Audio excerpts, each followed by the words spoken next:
Hey all, Glenn Kirshner here. You know, with all the gloom and doom we're experiencing in our country right now, I thought I would try to lighten it up just a little bit in today's video. And we're going to go through a top 10 list. Yes, a la David Letterman. I'm a big Letterman fan, before him a big Johnny Carson fan. So we're going to do a top 10 list of notable, often absurd, things that we heard today during the testimony of Rod Rosenstein at the Senate Judiciary Committee hearing into Crossfire Hurricane, presided over by Lindsay Graham. So I watched that hearing, so you didn't have to, and I was writing down in real time some of the things I was hearing. So here we go. Number 10, where's Paul Schaefer when you need a drum roll?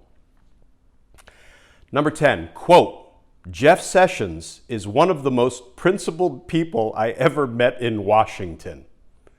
Sorry, it was hard to get through that one without laughing. That's what Rod Rosenstein said. Jeff Sessions is one of the most principled people I ever met in Washington. Rod, you have got to get out more.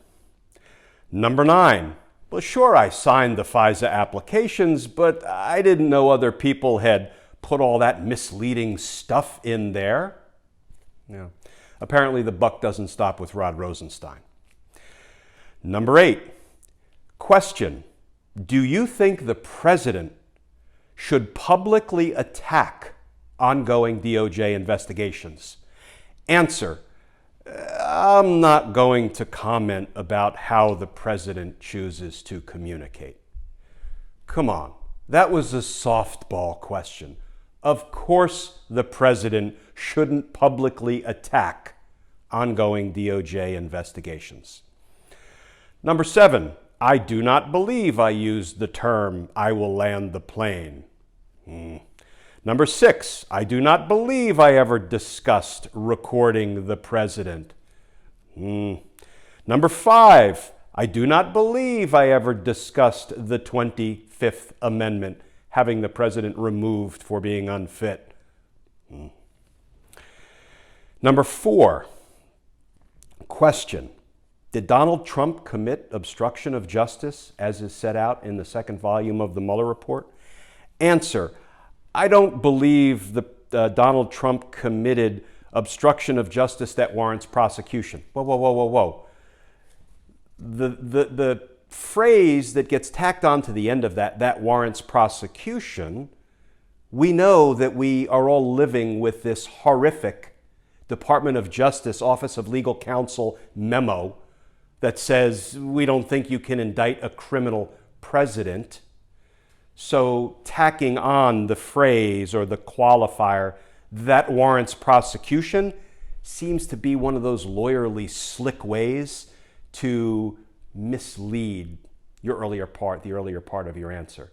The whole, did he commit obstruction of justice? If you say he didn't commit obstruction of justice that warrants prosecution, means you can't prosecute him, doesn't necessarily mean he didn't commit obstruction of justice. Nice try, though. Number 3, Rod Rosenstein did absolutely, squarely, inarguably put the lie to Donald Trump's Obamagate claim. When he said, he was asked, are you aware of any evidence that President Obama committed any federal crime? And he answered, I am not. Number 2, Rod Rosenstein agreed with the Inspector General Michael Horowitz's conclusion that there was adequate predication for the Russia investigation. That's a fancy lawyerly way of saying there was good reason to investigate Russian interference in our election. There was adequate cause. And I would submit there was good reason to investigate coordination between the Trump campaign and Russia in interfering in the presidential election. And then number 1, I actually saved for Senator Dick Durbin.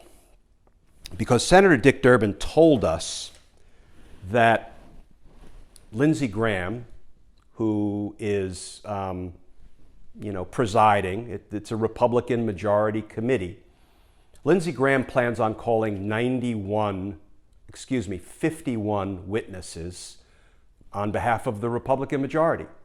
And you know how many witnesses they have allowed the Dems to call? 0. So that is very much like sending a defendant in the court and telling the defendant, guess what? The prosecutor gets to call all the witnesses who have incriminating information about you, and you get to call exactly 0 witnesses in your own defense. Shame. Shame on Lindsey Graham. Shame on the Republican majority. Shame on the Senate. Shame on our federal government.